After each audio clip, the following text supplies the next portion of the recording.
صلاح الدین ایوبی، مسلمانوں پہ ظلم ہوا، فلسطین میں آگ لگی اور پورے فلسطین کی گلیاں خون سے بھر گئیں۔ ایک دن کے اندر 70,000 مسلمان قتل ہوا۔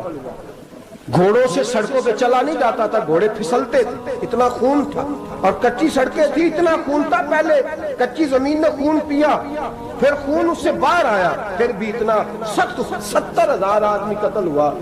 صلاح الدین ایوبی کون تھے؟ میرے غوث اعظم جیلانی کے مدرسے کے طالب علم تھے۔ جامعہ نظامیہ مدرسہ، یہ مدرسے ہیں جنہوں نے دین کے مجاہد پیدا کیے، مدارس ہیں جنہوں نے دین کے مجاہد پیدا کر کے پوری دنیا کے اندر پھیلائے ہیں۔ مدارس کے اندر دہشت گردی آئی، میں اختلاف نہیں کرتا، لیکن ابھی بھی مدرسے ہیں جن مدرسوں سے رسول اللہ کے دین کا سچا درس دیا جاتا ہے، امن، پیار اور محبت کی فضا کو عام کیا جاتا ہے وہ مدارس، اور انشاءاللہ قیامت کی صبح تک وہ مدرسے قائم رہیں گے۔ صلاح الدین ایوبی مدرسے کے طالب علم ہے، مدرسے کا، لیکن مدرسہ اس کا تھا جو ساتھ درویش بھی تھا۔ صلاح الدین ایوبی اکیلا اپنے دوستوں سے کہنے لگا مسلمانوں کی مدد چند سالوں میں نکلو مدد کریں۔ انہوں نے کہا تیرے نکلنے سے کیا ہوگا؟ کہنے لگا میں نے نہیں نکلنا، میرے اللہ نے میری مدد کرنی ہے، میرے اللہ نے میری اٹھ باندھ کمر، کیا ڈرتا ہے پھر دیکھ خدا کیا کرتا ہے، اور میں مجھے نکلنے دے، اللہ میری مدد کرے گا۔ تھوڑا تھوڑا کر کے فوج جمع کی، کوشش کی۔ چند سالوں کے بعد اسی جگہ جہاں مسلمانوں کا خون بہا تھا، اللہ نے اسلام کا جھنڈا پھر سے بلند کر دیا۔ صلاح الدین ایوبی فاتح بن کے مسجد اقصیٰ کے دروازے پہ کھڑا ہے۔ چند سال گزرے، عیسائیوں کا اپنا وہ ظلم ابھی یاد ہے، اور عیسائی سارے لیڈر کہتے ہیں تیاری کر لو، اب ہمارے بچے کاٹے جائیں گے، عورتیں بیوہ ہوں گی، گردنیں کٹیں گی، اب دیکھنا جتنا خون ہم نے بہایا تھا مسلمان اس سے دگنا بہائیں گے۔ صلاح الدین ایوبی گھوڑے پہ کھڑے ہیں اور پوچھتے ہیں او عیسائیوں بتاؤ تمہارے ساتھ کیا کروں؟ گردنیں جھک گئیں، جواب کوئی بھی نہیں۔ کہا تم نے 70,000 مسلمان ایک دن میں مارا تھا، بولو تمہارے ساتھ کیا کروں؟ تم نے ایک دن میں مسلمان یوں کاٹے جیسے گاجر مولی کاٹی جاتی ہے، بولو کیا کروں؟ عیسائی کہنے لگے ہمیں اپنے ظلم یاد ہے، تشدد یاد ہے، بربریت یاد ہے، تو بہتر جانتا ہے تو نے کیا کرنا ہے۔ صلاح الدین ایوبی گھوڑے پہ فاتح کھڑا ہے، آنکھوں میں آنسو آئے، تڑپ کے رویا، کہنے لگا میں تمہارے ساتھ وہی سلوک کروں گا جو میرے مصطفیٰ نے قریش مکہ کے ساتھ فرمایا تھا، لا تصریب علیکم، جاؤ تم پر کوئی زیادتی، جاؤ تم آزاد ہو۔ اس نے کہا تو کر کیا رہا ہے؟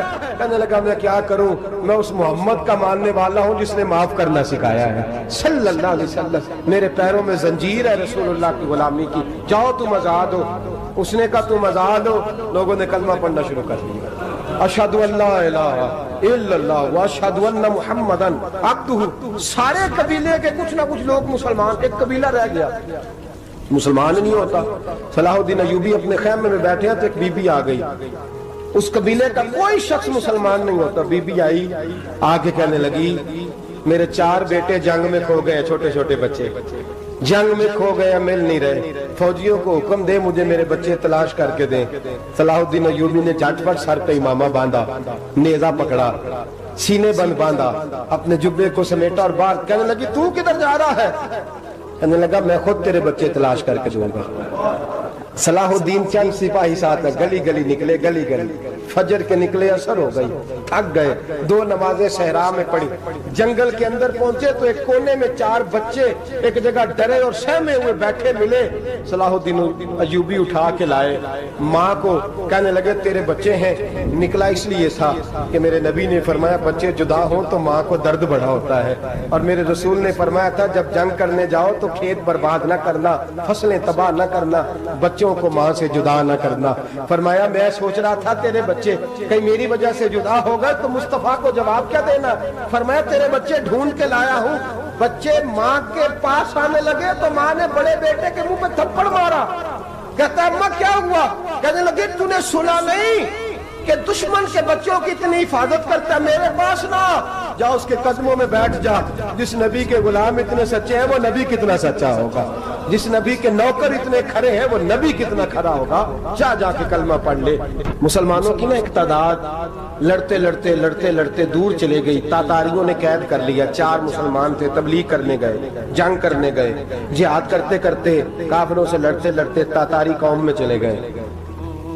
وہاں قید کر لیے گئے تو سزائے موت کا حکم ہوا. 4 بزرگ تھے, سزائے موت کا حکم ہوا تو تاتاری بادشاہ جو تھا وہ بڑا خلاف تھا, بڑا سخت مخالف تھا مسلمانوں کے. اس نے کہا کہ ان کو جب پھانسی دینا نا مسلمانوں کو تو میرے سامنے دینا. اب 4 عالم ہیں, 4 صوفی ہیں, سفید داڑیاں, سر پہ امامے. پھانسی کا وقت آیا تو جو پھانسی گھاٹ ہے وہ ایک ہے, چاروں کو اکٹھے پھانسی نہیں ہو سکتی. ایک کو کہا کہ ایک ایک کر کے ان کو پھانسی دو.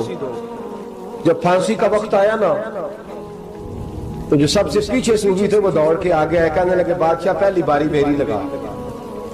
پہلی. اب بادشاہ نے کہا ٹھیک ہے اسے لٹکا دو. وہ قریب آئے تو دوسرے دوڑ آئے, کہنے لگے نہیں پہلی باری میں نے زیادہ کافر قتل کیے, میرا بڑا جرم ہے, مجھے پہلے سزا دو. ان کو پھانسی دینے لگے تو تیسرے آ گئے, کہنے لگے نہیں یہ تو میرا قتل کرتا تھا, رستے میں بتایا کرتا تھا, ڈھونڈ کے میں بتلاتا تھا کہ یہاں زیادہ تعداد ہے, مجھے پہلے پھانسی دو.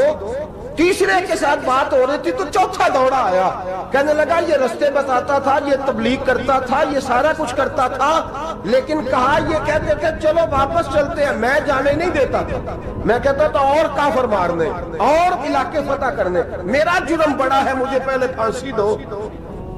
بادشاہ کہنے لگا مجھے 35 سال ہو گئے حکومت کرتے, بڑی دنیا کو پھانسی دی ہے. لوگ تو ایک دوسرے کو دھکے دیتے ہیں کہ پہلے تو جا, اور تم کیسی قوم ہو کہ ایک دوسرے پہ قربان ہو رہے ہو. کہنے لگا تم ایک باپ کی اولاد ہو. جاگ رہے آپ لوگ.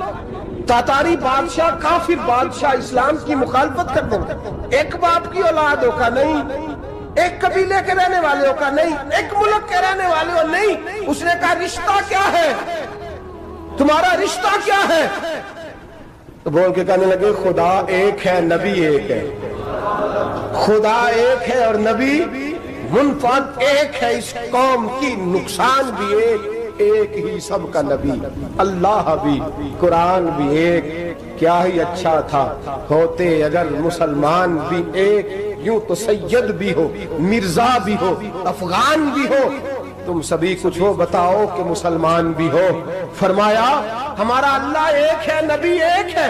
تو کہا پھر ایک دوسرے پہ جان کیوں دیتے ہو؟ فرمایا ہمارے نبی نے ہمیں بھائی بنا دیا ہے.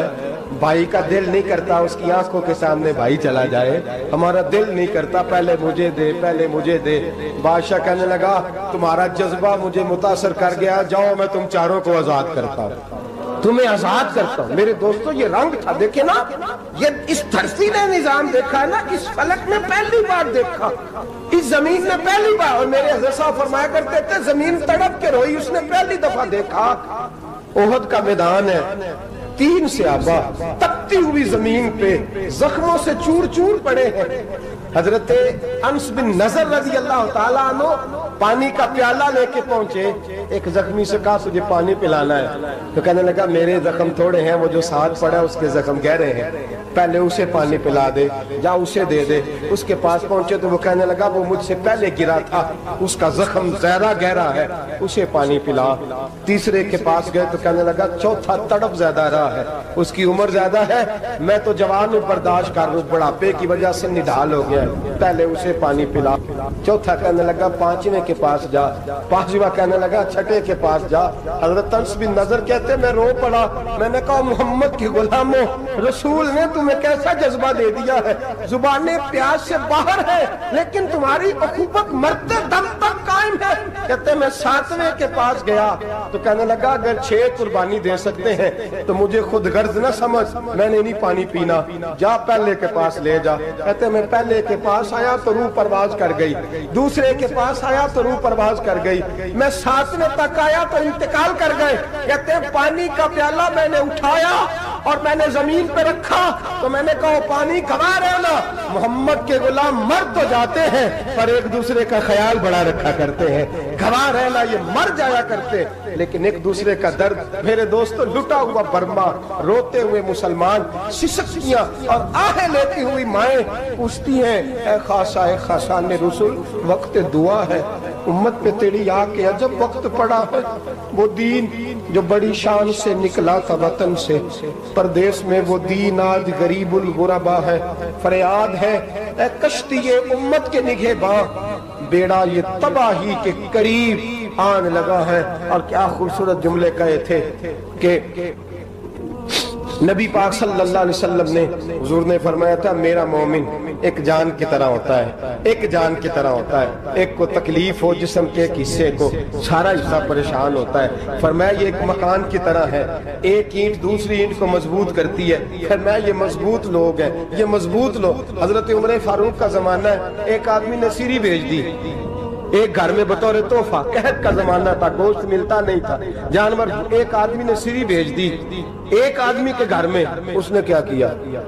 اس نے اپنی بیوی سے کہا ہماری تو خیر ہے، ساتھ والا پڑوسی زیادہ غریب ہے، ادھر نہ بھیج دے، یہاں گندم امیر شہر کی ہوتی رہی خراب اور بچی کسی فقیر کی فاقوں سے مر گئی۔ کہا ساتھ والے پڑوسی کے گھر سے میں کئی دنوں سے بھوک کی آوازیں، وہاں بھیج دے۔ اس کے گھر گئی تو اس کی بیوی شوہر کو مشورہ دیتی ہے، کہتی ہے میرے بچے تو دلیر ہیں، ساتھ والے کے چھوٹے ہیں، وہ گزارا نہیں، ادھر نہ بھیج دیں۔ ادھر گئی۔ ایک روایت ہے 7 گھر، ایک روایت ہے 21 گھر۔ 21 گھروں میں گھومتی ہوئی وہ سری پھر پہلے کے گھر میں آ گئی، اور پہلا صحابی کہنے لگا صرف تو نے ہی محمد کا کلمہ نہیں پڑھا، باقی بھی اس نے بھی پڑھا ہوا ہے، صرف تو نے ہی رسول اللہ سے یہ درس نہیں لیا، باقیوں نے بھی لیا ہے، اور صرف تیرے اندر ہی جذبہ اظہار نہیں، تو ہی صرف مسلمانوں سے پیار نہیں کرتی، سارے ہی پیار کرتے ہیں۔ وہ سری پھر آ گئی، اب کیا کرنا ہے؟ اب کیا کرنا ہے؟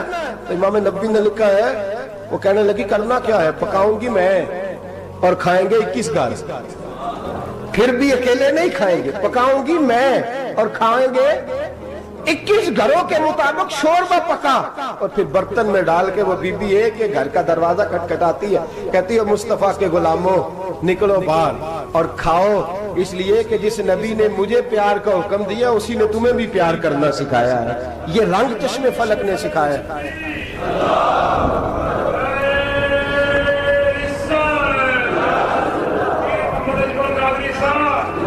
آپ کی بڑی مہربانی، زندہ باد وہی ہے جس کو اللہ رسول زندہ باد فرمائے، بڑی مہربانی، اللہ جزا دے۔ بنو قریظہ اور بنو نذیر 2 محلے تھے یہودیوں کے۔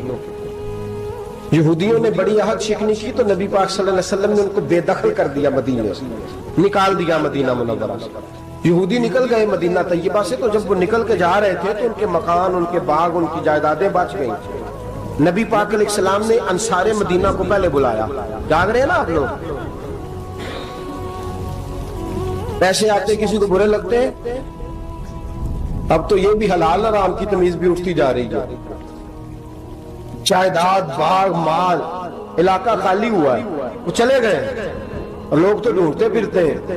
اللہ خیر فرمائے، شاملہ جگہ ملتی نہیں اب شہروں میں، وہ کس کس نے نام کرا لی، کدھر گئی ہے کوئی خبر ہی نہیں، خالی جگہ پڑی ہے۔ میرے نبی پاک علیہ السلام نے پہلے انصار مدینہ کو بلایا، حضور نے فرمایا انصاریوں بہت بڑی جائیدادیں یہودیوں کی، بنو نذیر اور بنو قریظہ محلے خالی ہو گئے، میرا دل کرتا ہے وہ تمہیں دے دوں، اس لیے کہ تم نے اپنے مہاجر بھائیوں کے ساتھ بڑا تعاون کیا، جائیدادیں تم نے دے دی ہیں، مکانات دے دیے ہیں، بڑا کچھ تم نے دیا ہے، میرا دل کرتا ہے وہ تمہارے نام کر دوں۔ تو انصار مدینہ کیا کہنے لگے یا رسول اللہ دے تو ہم نے دیا ہے پر وہ بیچارے جھچکتے ہی رہتے ہیں، وہ جھچکتے ہی رہتے ہیں، کھول کے ہماری چیزیں استعمال نہیں کرتے۔ تو حضور ہم تو پہلے ہی انصار ہیں، ہمارے پاس بڑا کچھ ہے، آپ مہربانی فرمائیں وہ سارا کچھ مہاجروں کو دے دے مہاجرین کو، ہمیں نہیں چاہیے۔ اب چلے گئے بات کر کے، میرے حبیب پاک نے مہاجروں کو بلا لیا، فرمایا بنو نذیر اور بنو قریظہ قبیلے کی جائیدادیں آئی ہیں، تمہارے پاس بظاہر جو چیزیں ہیں بھی وہ بھی انصار مدینہ کی ہیں، تو میرا یہ خیال ہے کہ وہ سارا کچھ تمہیں دے دیا جائے۔ ابو بکر صدیق رضی اللہ تعالیٰ عنہ کہنے لگے یا رسول اللہ صلی اللہ علیہ وسلم ہمارے انصار بھائیوں نے ہمارے لیے دل تک کھول دیے ہیں، حضور انہوں نے ہر چیز بانٹ کے ہمارے سامنے رکھ دی ہے، ہم اتنے خرد غرض ہیں کہ سارا کچھ لپیٹ جائیں۔ کہا حضور ہمارے پاس جو مکان ہے وہ ہے، ہم کاروبار کر رہے ہیں، تجارتیں کر رہے ہیں، مزدوریاں کر رہے ہیں، ہم انشاءاللہ اور بنا دیں گے، آپ یہ ہماری طرف سے ہمارے انصار بھائیوں کو گفٹ کر دیں۔ آپ انہیں دے دیں. میرے حبیب کی آنکھوں میں آنسو آ گئے. میرے نبی پاک علیہ السلام رو پڑے. یا رسول اللہ آپ کیوں روتے ہیں؟ فرمایا تمہارا یہ بھائی چارہ قائم رہا تو اللہ اسلام کو بڑی قوتیں عطا فرمائے گا.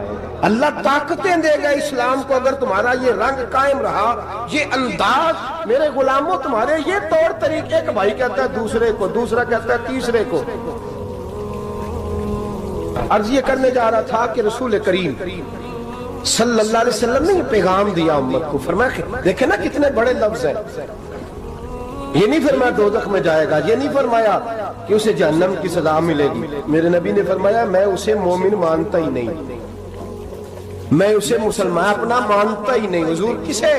فرمایا جو پیٹ بھر کے کھاتا ہے اور اس کا ہمسایہ بھوکا سو جاتا ہے. میں مومن ہی نہیں مانتا. سزا تو تب ملے گی نا کہ جب میں کسی سزا کا اعلان کروں. میں مانتا ہی نہیں، وہ میرا ہے ہی نہیں. خود پیٹ بھر کے کھا رہا ہے، ہمسایہ اس کا بھوکا. میں نہیں مانتا انما المؤمنون اخوہ، مومن بھائی بھائی، میں مانتا ہی نہیں اسے. اور میرے حبیب پاک اتنے بڑے لفظ حدیث میں اور کہیں نہیں ملیں گے، آپ کو اتنے بڑے جملے کہیں نہیں ملیں گے. میرے نبی پاک نے فرمایا اللہ کہے گا قیامت کے دن. کون؟ اتنے بڑے لفظ حدیثوں میں ملتے نہیں جتنے یہ ہیں. حضور نے فرمایا رب فرمائے گا بندے سے کہ میں تیرے پڑوس میں بھوکا تھا، تو نے مجھے روٹی کیوں نہیں کھلائی؟ کون کہہ رہا ہے؟ اللہ کہہ میں بھوکا تھا تو نے روٹی نہیں دی، میں ننگا تھا تو نے کپڑا نہیں دیا، میں پیاسا تھا تو نے پانی نہیں پلایا، میں بیمار تھا تو تیمارداری. یا اللہ نہ تو کھاتا ہے، نہ پیتا ہے، نہ کپڑا پہنتا ہے، نہ تو بیمار ہوتا ہے. لا تأخذہ سنۃ ولا نوم، تجھے بیماری آتی نہیں، اونگ نیند نہیں آتی. میرے مالک تو میرے پڑوس میں تھا. حضور فرماتے ہیں رب فرمائے گا وہ جو بندہ تیرے پڑوس میں بھوکا تھا تو بندہ تو میرا ہی تھا نا. وہ جو بندہ تیرے پڑوس میں ننگا تھا تو بندہ تو میرا ہی تھا نا. وہ جو تیرے پڑوس میں پیاسا تڑپتا رہا تو وہ میرا ہی بندہ تھا. تو دوائی لینے جائے تو بڑے اسپتال میں اور اس بیچارے کو 20 روپے پرچی کے بھی میسر نہ آئے تو میرا ہی بندہ تھا. میرے دوست خیال کر اور یاد رکھ یہ جو ہمسائے ممالک میں ظلم ہوتے ہیں، زیادتیاں ہوتی ہیں. ہمارے گھر کا پنکھا اچھا چلتا ہے، ہم جلوس اس وقت نکالتے ہیں جب ہماری لائٹ بند ہوتی ہے. ہم جلوس اس وقت نکالتے ہیں جب ہمارا ایسا جو ہمیں تنگ کرتا ہے. ہم اس وقت درد محسوس کرتے ہیں جب ہمارے گھر تک آگ آ جاتی ہے. یہ جو باہر آگ جل رہی ہے یہ تیرے گھر بھی آ سکتی ہے. یہ جو باہر فساد ہو رہا ہے یہ تیرے دروازے تک آ سکتا ہے. میرے رسول پاک نے ایک جان، مسلمان کو ایک جان قرار دیا. مجھے بتائیے انگلی کو کٹ لگ جائے، مسلمان ایک جان ہے نا، انگلی کو لگ جائے کٹ، دماغ کہتا ہے میں نے نہیں سوچنا اس کے بارے میں نے اس کے درد کو محسوس ہی نہیں کرنا. انگلی کی درد ہے، انگلی جانے اس کا کام جانے. ایسے ہی ہوتا ہے نا. بولے پیروں سے کہتے ہیں، انگلی کہتی ہے چل ڈاکٹر کے پاس، پیر کہتے ہیں نہیں میں نے نہیں جانا. انگلی کا کام ہے انگلی جائے. ایسے ہی ہے نا. دل سے کہتے ہیں تو تڑپ تھوڑا سا، انگلی کو درد ہے، کہتے میں تو تڑپوں، انگلی کا ماما، انگلی جانے اس کا کام جانے. ٹیلی فون کرنا ہے ڈاکٹر صاحب کا پتہ کرنا ہے تو کان کہتے ہیں میں نے نہیں بات سننی ڈاکٹر صاحب کی، زبان کہتے ہیں میں نے نہیں بولنا، انگلی جانے. ایسا ہوتا ہے. پیر احتجاج کرتے کہ میں نے ڈاکٹر کے پاس، میں کچھ چکر کھاتا پھروں ڈاکٹر کی دکان کی، انگلی کو درد ہے انگلی جانے. ایسا ہوتا ہے بھئی. میرے رسول پاک نے فرمایا مسلمان ایک جان ہے. تو درد برما کے مسلمانوں کو ہو رہا ہے تو پاکستانی کہہ رہے ہیں کوئی بات نہیں، وہ جانے ان کا کام جانے. ایک جان ہے نا. درد ہونا چاہیے، تکلیف ہونا چاہیے. پھٹے پہ باتیں ہوتی ہیں اس موضوع پہ، اسمبلی پہ گفتگو ہوئی ہے اس موضوع پہ، آپ کی صوبائی اسمبلیاں اس موضوع پہ بولی ہیں، آپ کے کونسل اس موضوع پہ بولے. ہم تو اپنی اپنی سیاستیں، اپنے اپنے تماشے، اپنے اپنے چکروں میں لگے ہوئے. وہ دریا کے اندر سسکتے مسلمان، بنگالی کہتے ہیں ہمارے نہیں، برمی کہتے ہیں ہمارے نہیں، پاکستانی کہتے ہیں ہمارے نہیں، ترکی کہتے ہیں وہ کس کے ہیں؟ وہ کس کے ہیں؟ وہ اللہ کے بندے ہیں، محمد عربی کے غلام ہیں صلی اللہ علیہ وسلم. لیکن میرے دوستو کیا ہمیں کیا غرض ہے؟ وہ جانے ان کا کام جانے. یہ جب تیرے پیروں تک آگ آئے گی پھر تجھے پتا چلے گا یہ بڑی سخت آگ ہے. آج جس کافر نے برما پر عرصہ دراز تنگ کیا ہے، مسلمان تھوڑے تھوڑے مفاد لینے کی خاطر نا، بنو عباس اور بنو امیہ کی جنگ چل رہی تھی. بنو عباس جو تھے وہ غالب آ گئے، بنو امیہ جو تھے ان کی حکومت ختم ہو گئی. تو عیسائیوں نے بنو امیہ سے کہا کہ ہم تمہارے ساتھ تعاون کرتے ہیں، ہم تمہارے ساتھ تعاون کرتے ہیں اور بنو عباس پہ غلبہ پا کے تمہیں حکومت دلاتے ہیں. بنو امیہ بڑی جدوجہد کر رہے تھے بادشاہی کے لیے، لیکن انہوں نے کہا کہ ہم لڑ رہے ہیں، کوشش کر رہے ہیں. لیکن ہمیں کسی کافر کی مدد کی ضرورت نہیں. ہم جتنا مرضی لڑیں لیکن کافروں کے ہاتھوں بنو عباس کو مروانے کو ہم تیار نہیں ہیں. میں خبردار، تمہارا آپس کا معاملہ ہے، ہم خود نمٹ لیں گے. تمہیں اجازت نہیں دیتے تم اندر کودو اور کود کر کے تم فسادات پیدا کرو اور مسلمانوں کے اندر تقسیم کرو. میرے دوستو، مسلمان کو سوچنا چاہیے، سوچ بڑی رکھنی چاہیے. گھر کی جنگ سے نکل آ، اب بہو ساس کے جھگڑے سے باہر آ جا. اب ملے کی سیاست چھوڑ کے باہر کا سوچ. اب اسلام کو تیری حاجت ہے. اب پوری دنیا جب مسلمان کو دیکھے نا، فیس بک یوز ہوتی ہے، اس پہ نوجوان جب اسلام کی بات کرنے لگے گا، اس پر جب بڑا اسلام کی بات کرنے لگے گا، پوری دنیا میں پیغام جائے گا کہ مسلمان اب جاگنے لگا ہے، مسلم خابیدہ بیدار ہونے لگا ہے. اب اس کی آنکھیں کھلنے لگی ہیں. اب یہ اپنے مذہب کی بات کرتا ہے. اب یہ اپنے ملک سے، صوبے سے، برادری سے نکل کر بولتا ہے. اب یہ کہتا ہے کہ بازو تیرا توحید کی قوت سے قوی ہے، اسلام تیرا دیس ہے، تو مصطفی ہے. اب یہ بڑی سوچ رکھتا ہے. اب یہ عالمی بات کرتا ہے. میرے دوستو، ہمارا تو حال یہ ہے.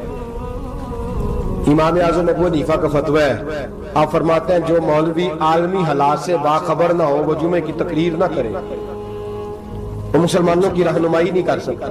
عالمی حالات سے جو خبردار نہ ہو. تو جس کو چھٹی ہو جائے، تو نے ختم نہیں پڑھا، دوڑ جا مسجد سے.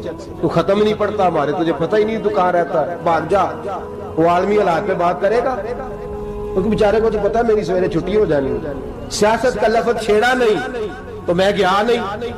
یاد رکھے، وہ جو بیداری ہے، وہ جو اعلیٰ ظرفی ہے، وہ جو بڑی سوچ ہے، وہ جو ملت کی سوچ، وہ جو قومیت کی سوچ ہے، وہ جو آگے بڑھنے کا زاویہ ہے، وہ تو اندر. اقبال کہتے ہیں گلا تو گھونٹ دیا اہل مدرسہ نے تیرا، گلا تو گھونٹ دیا اہل مدرسہ نے تیرا. تجھے تو مدرسے والوں نے پلیٹ پکڑا دیا ہے کہ جا سویرے لنگر کٹھا کر کے لا اور دوپہر کو روٹیاں مانگ کے لا اور دیکھ آج مرا کون ہے، ختم کس کا پڑھنا ہے. تو گلا تو گھونٹ دیا اہل مدرسہ نے تیرا، اب کہاں سے آئے گی صدا لا الہ الا اللہ. تو گھونٹ دیا تیرا گلا، تو کیسے بڑی بات کرے گا؟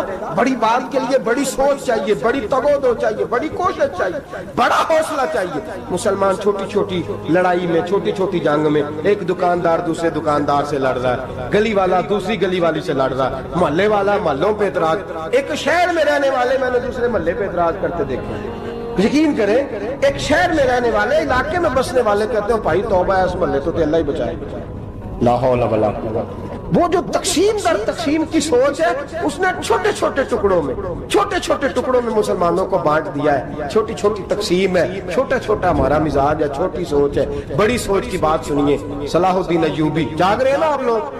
تو آخنا حضرت صاحب ایڈی وڈی گل چھیڑ چھڑی ہے، یہ مطلب ہی کون نہیں. کنے برما جانا ہے تو کنے مدد کرنی ہے. میں تو بھائی فریضہ سر انجام دے رہا ہوں. میرے نبی نے فرمایا برائی کو یا ہاتھ سے بدل، ہاتھ سے نہیں بدل سکتا تو زبان سے تو بولنا. تو میں معذور ہوں، کمزور آدمی ہوں، ہاتھ سے بدلنے کی طاقت نہیں رکھتا، تو دوسرے درجے پہ تو مجھے عمل کرنے دو نا. اثر کرے نہ کرے سن تو لے میری فریاد، نہیں ہے داد کا طالب یہ بندہ آزاد. رونے تو دو، تڑپنے تو دو، آہیں تو بہانے دو، سسکیاں تو لینے دو، مار کھائیے تو تڑپنے تو دو. وہ قرآن پاک برما میں پابندی لگی ہے تو میں یہاں سوچنے لگا ہوں کہ وہاں تو پابندی لگی ہے، یہاں پہلے لوگ کوئی نہیں پڑھی. معاذ اللہ تعالیٰ حالات دن پہ دن مسلمانوں کے لیے ایک ایک کر کے. افغانستان میں جو آگ لگی تھی، پھر وہ عراق میں بھی لگی، پھر وہ لیبیا میں بھی لگی، پھر وہ مصر میں بھی لگی، پھر وہ یمن میں بھی لگی. سعودی عرب میں دھماکے ہوئے، میرا دل تڑپا ہے، مجھے پریشانی ہوئی. میں بچے 5 تھے، میں بڑا ڈسٹرب ہوا. میں نے کہا یار یہ ہمارا سب کا اجماعی عقیدت کا مرکز ہے. ہم کم از کم 1000 اختلاف کے باوجود کہا کرتے تھے کہ عرب میں امن ہے یار، وہاں سکون ہے، وہاں دکانیں کھلی چھوڑ کے لوگ چلے جاتے ہیں. وہاں بھی فساد ہونے لگا، وہاں بھی آگ بڑھ گئی ہے. لیکن ہم صرف چھوٹی چھوٹی کر کے جب آگ بجھانے کی کوشش کریں گے، اس وقت آگ نہیں بجھے گی. جب ہر آدمی اپنے پیالے میں پانی لے کے آئے گا، ہر شخص اپنے گھر کی نل چلائے گا، ہر شخص نلکا چلائے گا اور پانی نکال کے یہ آگ بجھائے گا، تب یہ آگ بجھے گی. ہر آدمی کو کردار، سوچ بڑی کرے، نظریہ بڑا کرے، ملت کی بات کرے، مسلمان ہو کے سوچے، مسلمان ہو کے سوچے. خدا را نکلے یہ گھر کے جھگڑوں سے، تھوڑی دیر کے لیے اپنے آپ کو بڑا کرے، بڑی سوچ آپ بنائیں. جب دوستیاں لگائیں، یارانے لگائیں تو چھوٹے موٹے حساب سے بچیں. بابا بلے شاہ صاحب فرماتے کوڑے ورک کتاب نہیں ہوندے، ਕੋਰੇ ਵਰਗ ਕਿਤਾਬ ਨਹੀਂ ਹੁੰਦੇ, ਪੱਥਰ ਦਿਲ ਗੁਲਾਬ ਨਹੀਂ ਹੁੰਦੇ। ਉਹ ਬੁੱਲਿਆ ਯਾਰੀ ਸੋਚ ਕੇ ਲਾਈ, ਯਾਰਾਂ ਨਾਲ ਹਿਸਾਬ ਨਹੀਂ ਹੁੰਦੇ।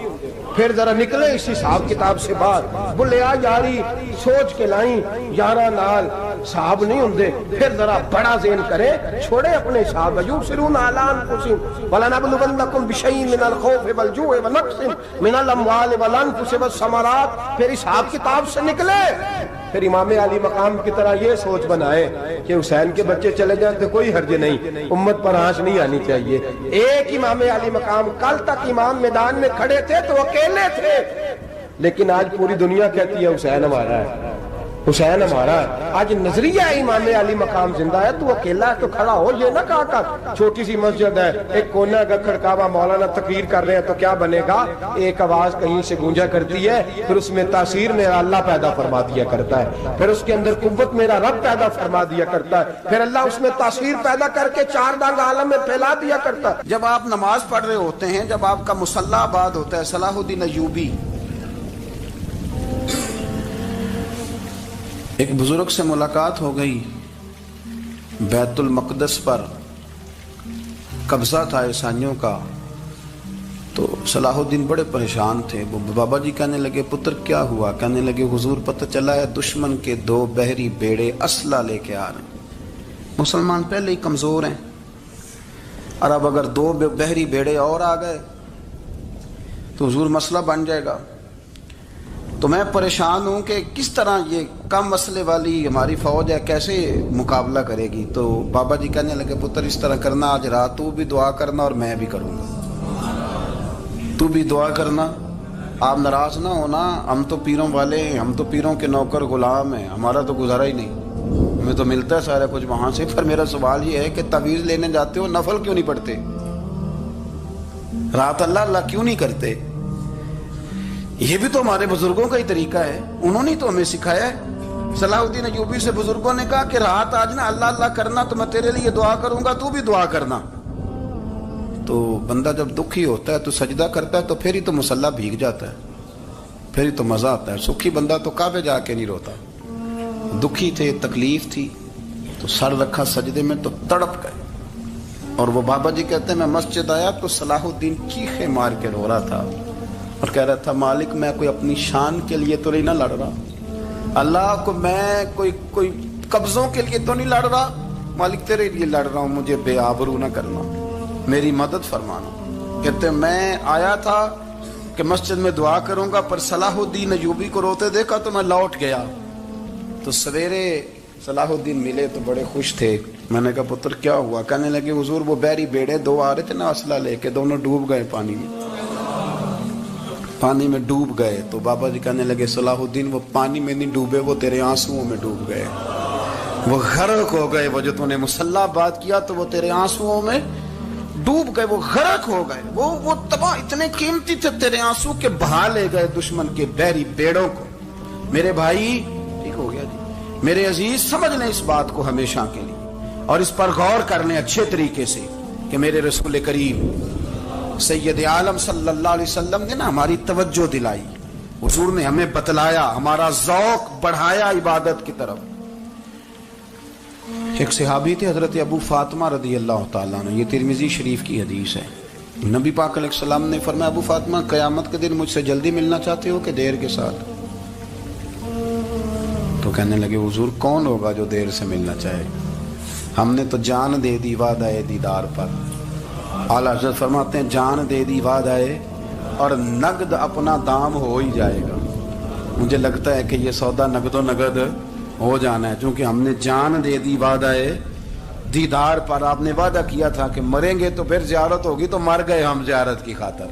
جان دے دی وعدہ دیدار پر تو نقد اپنا دام ہو ہی جائے گا۔ اے رضا ہر کام کا ایک وقت ہے، دل کو بھی آرام ہو ہی جائے گا۔ تو حضرت ابو فاطمہ رضی اللہ تعالیٰ عنہ سے نبی پاک صلی اللہ علیہ وسلم نے فرمایا جلدی ملنا چاہتے ہو کہ دیر سے؟ عرض کی حضور فٹافٹ ملنا ہے، میں نے قیامت کے دن آپ سے جلدی ملنا ہے۔ تو نبی پاک علیہ السلام نے فرمایا پھر اس طرح کرنا، دنیا میں رہ کے سجدے زیادہ کرنا، پھر سجدے زیادہ کرنا، قیامت میں ملاقات جلدی ہو جائے گی، قرب ملے گا تمہیں۔ اپنے بچوں کے اندر دیکھیں نا، ہم شوق پیدا کرتے ہیں، ہمیں صحیح لفظ نہیں بولنے آتے ہیں پر ہم بچوں میں شوق پیدا کرتے ہیں کہ پتر ڈاکٹر بن جائے گا تو بڑا نفع کرے گا، تو لوگوں کی خدمت کرے گا، ملک و ملت کی خدمت کرے گا، تیرے ابا کا نام روشن ہوگا، تیرے دادا کی تعریفیں ہوں گی. ہم یہ ذوق پیدا کرتے ہیں. ہم اپنے نوجوانوں کے اندر یہ فکر پیدا کرتے ہیں، انہیں ہم سمجھاتے ہیں کہ میاں جب تم پڑھو گے، محنت کرو گے تو فلاں آدمی کی طرح تمہارا نام ہوگا. یہ جتنا ذوق ہم بچوں کے اندر ان چیزوں کا پیدا کرتے ہیں، ہمیں حکم ہے کسی طرح ہم ذوق پیدا کریں کہ پتر نماز پڑھے گا تو اللہ راضی ہو جائے گا، تو سجدہ کرے گا. دیکھیں نا میرے رسول کریم علیہ السلام نے فرمایا 7 سال کے بچے کو مسجد لے کے جاؤ، یعنی اسے شوق دلاؤ، اس کے اندر یہ خاصیت پیدا کرو کہ اس کا دل کرے مسجد میں جانے کو، اس کے اندر یہ خصوصیات لاؤ کہ وہ ہمارے ہاں نا ہر چیز کو پروموٹ کیا جا رہا ہے، ہر چیز کو یعنی سر سنگیت سکھانے کے لیے اکیڈمیاں بن گئی ہیں، ہر شے پروموٹ ہو رہی ہے. عبادت کا جذبہ کم ہوتا جا رہا ہے، اللہ کا ذوق ہمارے اندر نہیں رہا. اور اتنا مشکل ہم نے اپنے لیے بنا لیا ہے کہ وہ بندہ جو بڑی زبردست مذہبی گفتگو کر رہا تھا اور تگڑی بات کر رہا تھا، کیا بات ہے، لیکن نماز کے بارے میں کمزوری دکھا جاتا ہے، نوافل کے بارے میں وہ چپکے سے نکل جاتا ہے. امام احمد بن حنبل رحمۃ اللہ تعالی علیہ، مسند امام احمد بن حنبل 14 جلدوں میں ہے مارکیٹ میں، اور مجھے تو خیر پسند ہی بڑی ہے، میں نے تو کئی دفعہ پڑھی ہے. اور کیا بات ہے امام احمد بن حنبل، کیسے تگڑے قسم کے محدث تھے اور اللہ نے کتنا انہیں اعزاز عطا فرمایا ہوا. یہ کوڑے بھی کھاتے تھے دین کی خاطر، سارا کرتا لہو سے بھر بھی جایا کرتا تھا. بڑا اعزاز والا شخص تھے، بڑے اعزاز والے. حدیثیں جمع کرنا، حدیثیں لکھنا، حدیث پڑھانا، سارا دن رہتے تھے. کہہ سکتے تھے کہ میں کر تو رہا ہوں کام، اور حدیث بھی موجود ہے کہ عالم عابد سے افضل ہوتا ہے، پر اس کے باوجود امام احمد بن حنبل رحمۃ اللہ علیہ 300 نفل فرض نمازوں کے علاوہ پڑھا کرتے تھے. 300 نوافل روز پڑھا کرتے تھے. ان کے بیٹے نے کہا ابا جی مکان خریدنا ہے تو وہ جگہ کہاں کر کے لوں، بہت ساری آبادیاں تھیں. فرمایا پتر وہاں لینا جہاں مسجد قریب ہو. میرے رسول کریم سید عالم صلی اللہ علیہ وسلم اتنا پسند کرتے مسجد کو، اتنا پسند کرتے نماز کو کہ رسول کریم صلی اللہ علیہ وسلم تہجد کی نماز بھی پڑھتے، پھر حضور فجر کی نماز بھی پڑھتے. نبی پاک وتر کو الگ کر کے پڑھتے، عشاء کے ساتھ نہیں پڑھتے. یہ تو ہم اس لیے اجازت دی ہمارے بزرگوں نے کہ بعد میں اٹھے گا کون علیحدہ وتر پڑھنے کے لیے، عشاء کے ساتھ پڑھ لے. وتر پڑھتے، تہجد پڑھتے، فجر پڑھتے، اشراق پڑھتے، چاشت پڑھتے، پھر مغرب کی نماز کے بعد 6 رکعت اوابین پڑھتے، پھر رات کو صلاۃ اللیل پڑھتے. سیدہ عائشہ صدیقہ کہتی ہیں زمانہ سو جاتا اور میرے رسول مصلی بچھا کے کھڑے ہو جاتے. او یار کھیتی باڑی کر کے نہیں، محنت مزدوری کر کے نہیں. جناب عائشہ کہتی ہیں میں یہ بھی دیکھتی کہ حضور ایک آیت شروع کرتے تو ساری رات اسی کو پڑھتے، اور میری نظر جاتی تو قدم مبارک پہ ورم آ جاتا. یار نماز پڑھ کے اتنی مشقت کر کے، اتنی جد و جہد کر کے ورم آ گیا، یا رسول اللہ اتنی محنت کیوں کرتے ہو؟ فرمایا افلا اکون عبدا شکورا، کیا میں اپنے رب کا شکر گزار بندہ نہ بنوں؟ صحابہ کا ذوق عبادتوں کا، ریاضتوں کا، تلاوتوں کا، طبیعت ہے ان کی. وہ ایک دوسرے کو، حضرت مولا علی شیر خدا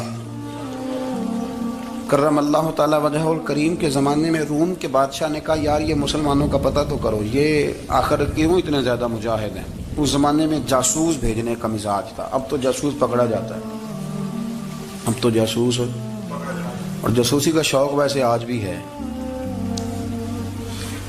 عرض کروں تھوڑی سی بات اس عنوان سے. پتہ کیا ہمارا مسئلہ ہے؟ ہم جہاں جاتے ہیں نا وہاں تھوڑی خوشبو سونگنے کی کوشش کرتے ہیں. وہ کیا ہے تو یہ کیا ہے تو ادھر کیا ہے تو تھوڑا سا ادھر کیا ہے. میرے رسول پاک پڑھیے درود شریف، سارے پڑھیے ذرا زور سے، صلی اللہ تعالی.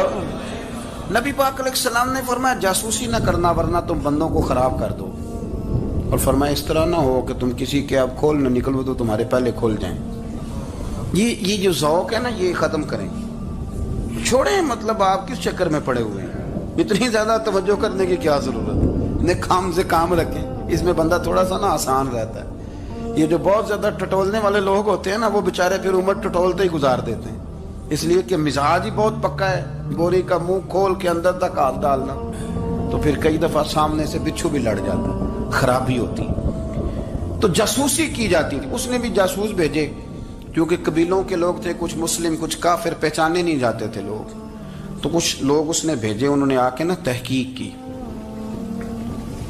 ریسرچ کری کہ آخر ماجرا کیا ہے۔ تو واپس جا کے انہوں نے رپورٹ دی نا روم کے بادشاہ کو۔ اس رپورٹ کا ایک جملہ بڑا شاندار ہے، وہ کہنے لگا بادشاہ ہمیں مسلمانوں کی کوئی سمجھ نہیں آئی، ہمیں کوئی سمجھ نہیں آئی۔ انہوں نے کہا کیوں نہیں سمجھ آئی؟ کہنے لگے یار عجیب بندے ہیں، جب رات مسلح پہ بیٹھتے ہیں تو یوں لگتا ہے ان کا دنیا سے رشتہ ہی کوئی نہیں، کوئی کسی کو نہیں جانتا، کوئی اپنے دکھ سنا کے رو رہا ہے، کوئی اپنی بات کر کے رو رہا ہے، لگتا ہے کہ ان کا کوئی رشتہ ہے ہی نہیں جب مسلح پہ بیٹھتے ہیں۔ اور فرمایا جب سویرے یہ جہاد کرنے نکلتے ہیں تو لگتا ہے ان سے زیادہ دلیر ہی کوئی نہیں۔ حالانکہ جو مسلحوں پہ رونے دھونے کے لوگ ہوتے ہیں وہ کئی دفعہ جہاد میں کام نہیں کرتے، لیکن عجیب لوگ ہیں کہ رات کے راہب ہیں، دن کے مجاہد ہیں، کوئی سمجھ نہیں آتی۔ میرے عزیز، ان لوگوں نے مسلح آباد کر کے رکھا، تلاوتیں ان کا ذوق رہی، منظر روز پڑھنا، اسباق پڑھنا، وظائف پڑھنا، یہ ان کا ذوق رہا۔ اعلیٰ حضرت بریلوی رحمت اللہ نے 1000 کتاب لکھی ہے، لیکن الوظیفۃ الکریمہ کے نام سے جو وہ صبح و شام وظائف پڑھتے تھے وہ الگ انہوں نے ان کو بیان کیا، پابندی کے ساتھ اپنی اللہ اللہ کرتے۔ شیخ شہاب الدین سہروردی رحمت اللہ علیہ، اس پر ایک بندے نے اعتراض کیا، اس نے کہا جی آپ کس قسم کے صوفی ہیں، مرید بیٹھے ہیں اور آپ وہاں نفل پڑھ رہے ہیں؟ یہ بھی بڑا مسئلہ ہوتا ہے نا، جو بندہ ملنے آتا ہے وہ اپنے ٹائم کے حساب سے آتا ہے، اور پھر اس کا یہ بھی خیال ہوتا ہے کہ پیر صاحب جو ہیں وہ چونکہ درویش ہیں تو نہ انہیں روٹی کھانی چاہیے نہ سونا چاہیے، چونکہ وہ درویش ہیں، اور ہم چونکہ درویشوں کے ماننے والے ہیں، لہذا ہمارا یہ طریقہ ہونا چاہیے کہ جیسے ہم کہیں درویش ویسے ہی کر جائے۔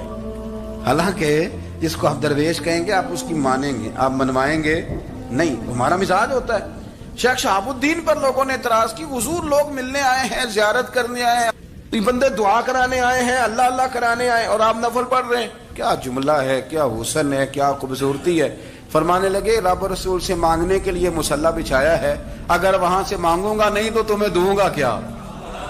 پہلے مجھے کچھ لے تو لینے دو، اگر میرے پلے کچھ ہے ہوگی تو آگے دوں گا نا۔ تو میں مانگنے گیا تھا کہ یا اللہ دے، تیرے بندے لینے آئے دے، تو میں کچھ لوں گا تو آگے دوں گا نا۔